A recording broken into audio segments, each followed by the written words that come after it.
BJP ने एक चीज तो बड़े अच्छी तरह हमें समझा दी है, जो अगर हमारी जनरेशन समझ जाए तो अच्छी बात है, लेकिन ज्यादातर लोग समझते नहीं है। लेकिन बीजेपी ने क्या किया, बीजेपी ने मीडिया का नंगा नाच किया। पहले थोड़ा बहुत लिहाज था, थोड़ा कुछ ढका हुआ था, कुछ नाटक, थोड़ा झूठ चलता था, दिखावा था कुछ। बीजेपी ने बोला क्या दिखावा, नंगा नाच। पूरी तरह से लोगों तक जो इंफॉर्मेशन पहुंच रही है, उस इंफॉर्मेशन को अपने कब्जे में लेकर उन तक वही पहुंचाया गया जो उनको, जो मोदी की या बीजेपी की इमेज को ठीक करे। जैसे वो चाय वाले थे, चाय वाले वो नहीं थे, चाय वाला कोई चाय वाला प्रधानमंत्री नहीं बनता। लेकिन अब कौन पता करे, आप लोगों को अभी नहीं गौर कर रहे, 2014 से लेकर 18 तक तो यही माना जाता था कि कुंवारा प्रधानमंत्री, वो उन्होंने एक शोर मचाया था। और मैंने भी यकीन कर लिया था, मैं कौन सा इतना है ना जानकार हूं, मुझे क्या पता मोदी, नरेंद्र मोदी की शादी हुई थी कि नहीं हुई थी, मुझे तो बाद में पता चला कि पत्नी को छोड़ दिया उन्होंने। लेकिन कितने साल तो वो यही बोलते रहे, कुंवारा प्रधानमंत्री। अब देखो, यानी अगर तुम्हारे तक इंफॉर्मेशन ही गलत पहुंचेगी तो तुम तो वही सोचोगे ना अब। और वो चालाकी कहां है, वो चालाकी अंग्रेजों के पास थी। वो चालाकी बहुत पहले भारत में भी धार्मिक लोगों के पास थी, वो भी दूसरों को सिर्फ इंफॉर्मेशन के जरिए ही कंट्रोल करते थे। जैसे ये कि ब्राह्मणों का जन्म ब्रह्मा के मुख से हुआ है, और आज मैं तुमसे कह रहा हूं कि ये जो बात है कि ब्राह्मणों का जन्म ब्रह्मा के मुख से हुआ है और शूद्रों का ब्रह्मा के चरणों से हुआ है, मैं कह रहा हूं ये भी अंग्रेजों की चाल है।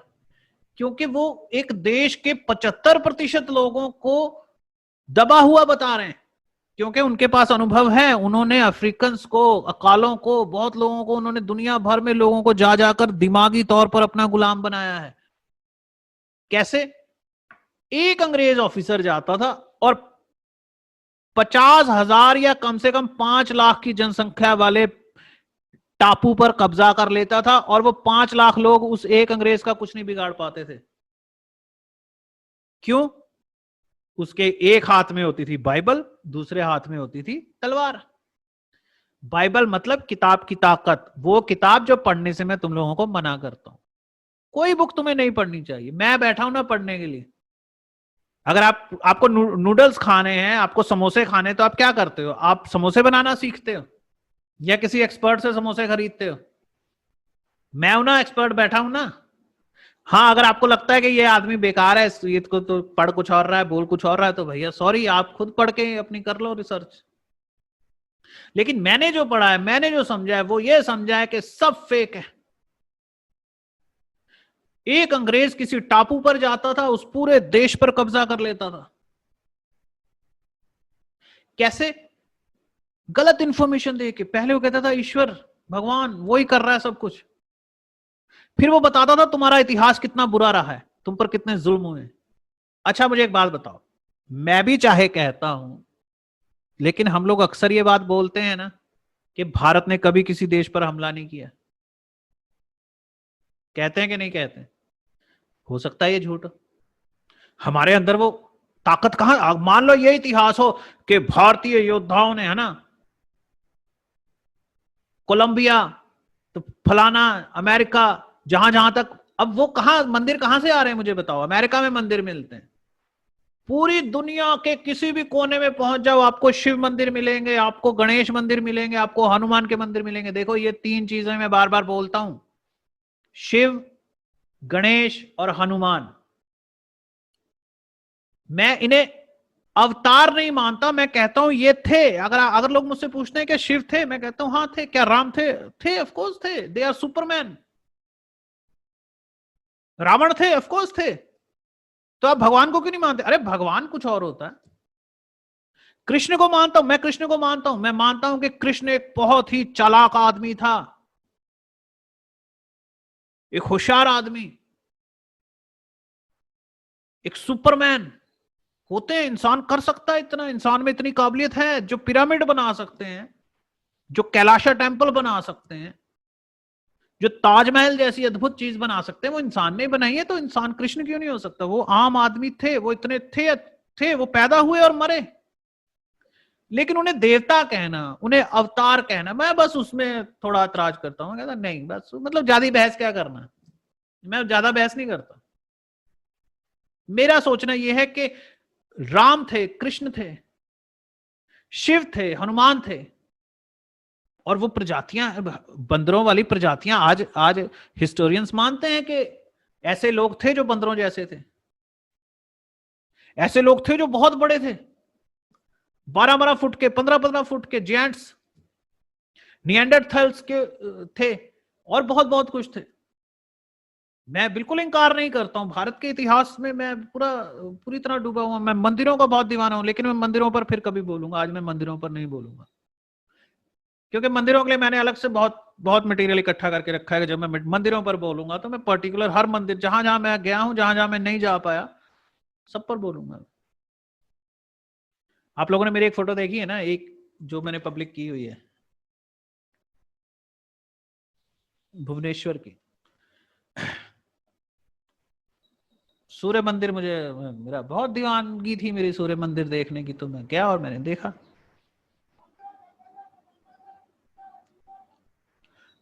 खैर, आएंगे उस पर भी।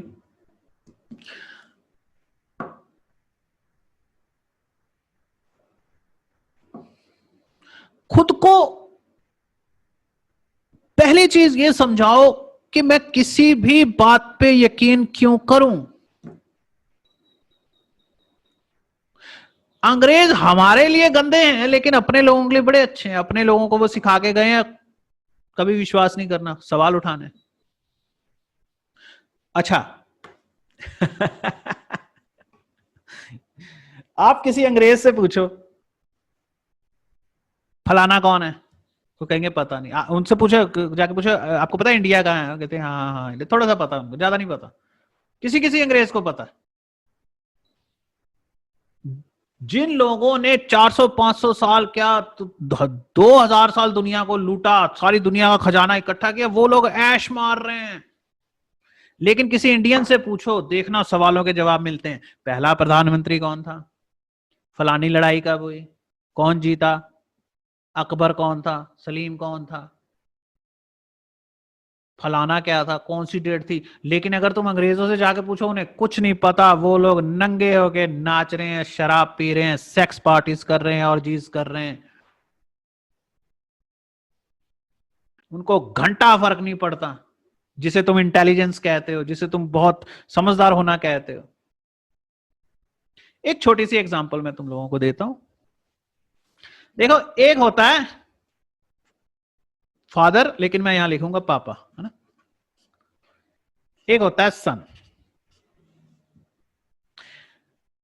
बाप को पता है कमाना कैसे, बेटे को पता होता है उड़ाना कैसे। बेटा इसको इंफॉर्मेशन कहता है। बाप 15-20 सालों से मेहनत कर करके पैसा कमा रहा है, बेटा कहता है पापा तू बेवकूफ है। वो कहता है क्यों बेटा, इतने सालों में आपने एक बार भी अरमानी की जीन्स नहीं पहनी। बाप घर बनाने लगता है, है ना। बाप बाप बाप बेचारा इमोशनल होता है, तो वो कहता है मेरा बेटा बहुत इंटेलिजेंट है। वो अपने बेटे को इंटेलिजेंट क्यों कह रहा है, क्योंकि बेटे को पता है कौन सा फर्श डालना है, कौन सा टीवी अच्छा होता है। अच्छा, बेटे को ये पता है खर्चे का पता है सब कुछ, लेकिन उसको इंटेलिजेंट कहा जा रहा है।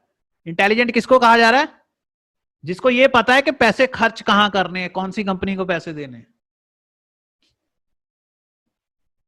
और बेवकूफ किसको बताया जाता है, जिसे पता है पैसे कैसे कमाने। तुम सब लोग देखो, तुम लोग अपने पापा को सलाह देते होगे, दूसरों को सलाह देते होंगे, है ना, कि अरे फलानी गाड़ी लेनी है तो इस कंपनी की लो, क्योंकि इसमें इतना ये टर्बो इंजन होता है, इसमें वो होता है, इसमें वो होता है। तुम्हारा पूछने वाला सोचेगा अरे ये हुई ना बात, क्या इंटेलिजेंट आदमी है। तुम लोग इंटेलिजेंट नहीं हो। तुम्हें दवाइयों के नाम पता है, क्योंकि तुम दवाइयों के ग्राहक हो, क्योंकि तुम दवाइयां खाते हो। जैसे बंदर मूंगफलियां खाते हैं, ऐसे तुम दवाइयां खाते हो, नालायकों। इसलिए तुम्हें सारी दवाइयों का पता है, इसलिए तुम्हें सारी बीमारियों का पता है। तुम सोचते हो तुम बहुत इंटेलिजेंट हो। तुम इतने इंटेलिजेंट क्यों हो, अंग्रेज इतने इंटेलिजेंट क्यों नहीं है, क्योंकि उन्हें सेक्स मिल रहा है। उन्हें सालों को स्कूल में ही सेक्स मिल रहा है, तुम्हें तो शादी के बाद भी नहीं मिलता।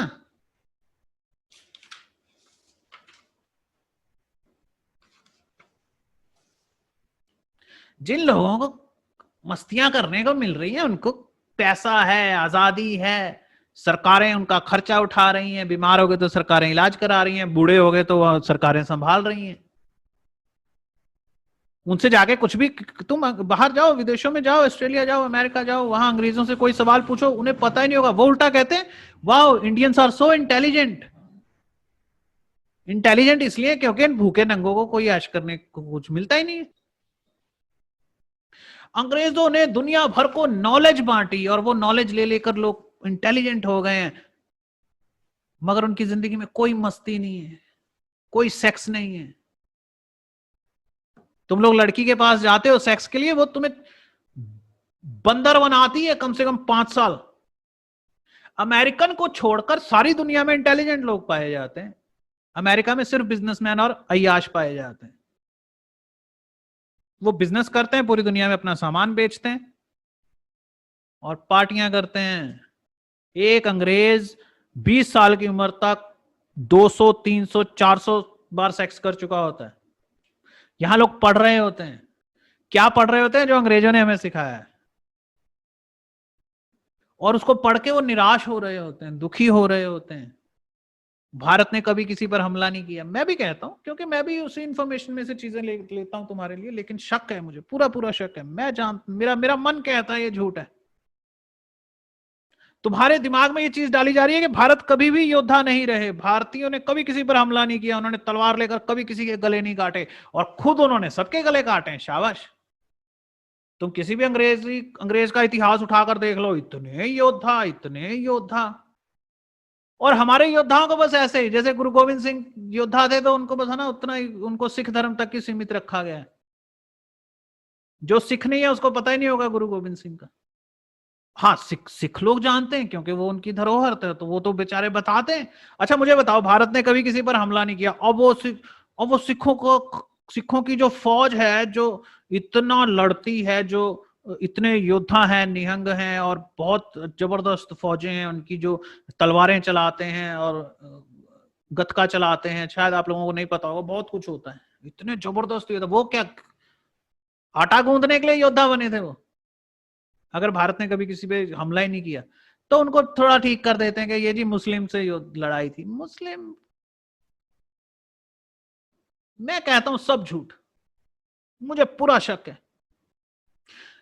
जो चीज मैं तुम्हें आज समझाना चाहता हूं वो है, प्यार के बहाने मैंने तुमको बताया, प्यार और इश्क। मेरा प्यार और इश्क कहने का मतलब है हर वो इंफॉर्मेशन जो तुम्हें, जिसको सुनकर तुम कॉर्नर में घुस जाते हो।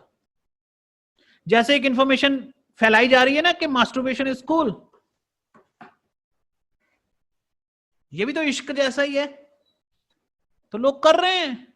जैसे लोग प्यार कर रहे हैं, सैड सॉन्ग सुन रहे हैं, सैड सॉन्ग बंद करो। मेरे दिमाग में सैड सॉन्ग नहीं जाता, ना जी ना, मुझे नहीं समझ में आता सैड सॉन्ग। मैं कभी अपने आप को रिलेट ही नहीं कर पाता उस आदमी से जो सैड सॉन्ग गा रहा है।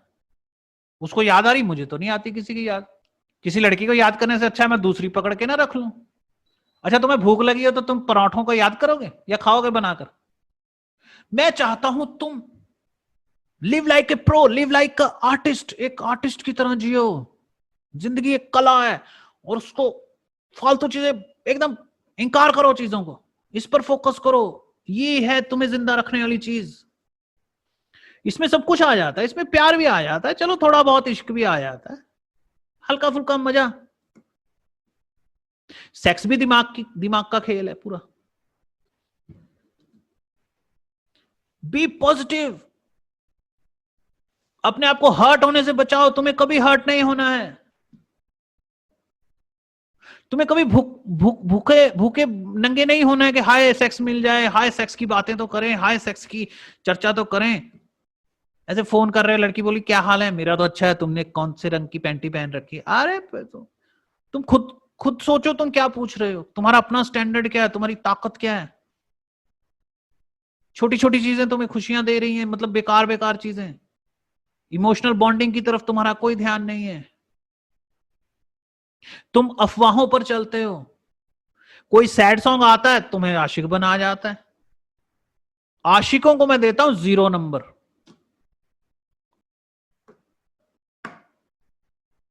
अभी देखना कोई आशिक एक गाना भी लिख के लाएगा, हाँ हम 0 हैं। ऐसे ही होते हैं ये लोग। आप इनको गाली दो, ये इसके ऊपर गाना बना लेते हैं। आप पंजाबी सिंगर्स को बोलो ना, यार तुम तो फुकरे गाने गा रहे हो, फुकरी बातें क्यों करते हो, तो वो कहेंगे रुक। फिर वो जाते हैं गीत लिख कर लाते हैं। हम फुकरे नहीं है, मतलब वो गीत, मतलब आप उनको जूता मारो, वो उस जूते को अपने सिर पे सजा लेते हैं। पंजाबी सॉन्ग्स एकदम, एकदम पंजाबी सॉन्ग्स बंद करो, बहुत बेकार सॉन्ग है वो एकदम कचरा है, कचरा। मतलब वो गांव, जो जो जिन गांव में वो लोग रहते हैं, मतलब गांव से गांव, पीछे पीछे पीछे गांव में जो गंदे नाले हैं, वहां से वो लोग कुछ निकाल के लाते हैं। अगर आपको पंजाबी सॉन्ग समझ में नहीं आते, मैं थोड़ा सा बताता हूँ उनमें क्या क्या चीजों की चर्चा हो रही थी। लोग हमसे जलते हैं, हमारे पड़ोसी हमसे जलते हैं, हमारी कार से वो जलते हैं। मैं बहुत बड़ा गुंडा हूं, मेरे पास बंदूक है, सब मेरी पर्सनैलिटी से जलते हैं, मैं ही सब कुछ हूं। पहले पंजाबी सॉन्ग्स ऐसे नहीं थे। ये पिछले 8-10 साल से, जब जैसे म्यूजिक माफिया आया, म्यूजिक माफिया ड्रग माफिया है, वो लोग ड्रग्स बेचते हैं।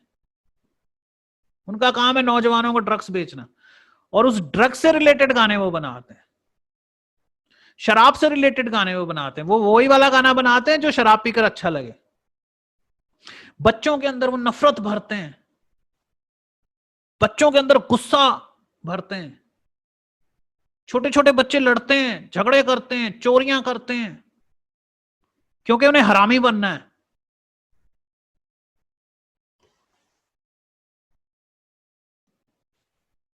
आप समझ रहे, छोटे छोटे लोग अभी, ऐसे मेरे पास भी कितने बच्चे हैं, कुछ ना कुछ चोरी चारी करते रहते, क्योंकि उन्हें हरामी बन के दिखाना है। वो कहते हैं यार हम है शैतान।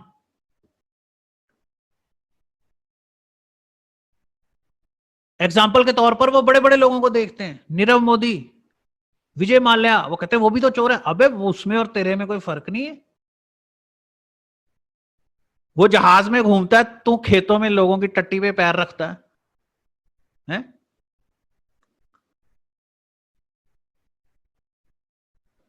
दोनों में फर्क है। कहते हैं वो जी डॉन है, कोई जी गैंगस्टर है। अरे वो गैंगस्टर है, तू तू मर जाएगा जेल के कॉर्नर में पड़ा पड़ा। तेरी बहनों को लोग हर महीने प्रेग्नेंट करके जाएंगे तेरे घर में घुस के। बन जाना तो डॉन। मेरे को बहुत पंजाब में रहता हूं मैं, मेरे मेरे रिश्तेदारों में बहुत से बच्चे जेल गए हुए हैं। मेरे रिश्तेदारों में मुझे कोई ऐसा, मुझे गुस्सा है मेरे अंदर उन पंजाबी गानों को लेकर, मुझे नाराजगी है। क्योंकि मेरे छोटे छोटे कजन है, वो जेल गए हुए हैं, किसी का सिर फोड़कर, कोई किसी की टांग तोड़कर, कोई किसी को गोली मारकर। मैं बिल्कुल प्राउडली नहीं बता रहा हूं। ये मत सोचना कि मैं तुम्हें ये कह रहा हूं कि हमारे घर में भी शेर पैदा हुए हैं। नालायक है वो।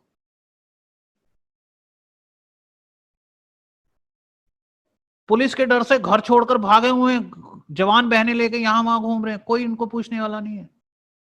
और ये सिर्फ उनकी उनकी बात नहीं है। तुम समझ रहे हो एक गलत इंफॉर्मेशन कैसे, यही तो मैं बता रहा हूं। ये देखो गलत इंफॉर्मेशन कैसे तुम्हारा दिमाग खराब कर देती है। सिर्फ हम यहाँ प्यार और इश्क की बात कर रहे हैं, मैं तुम्हें बता रहा हूँ लड़ाई झगड़े, गुंडागर्दी, गैंगस्टर बनना, शूटर बनना।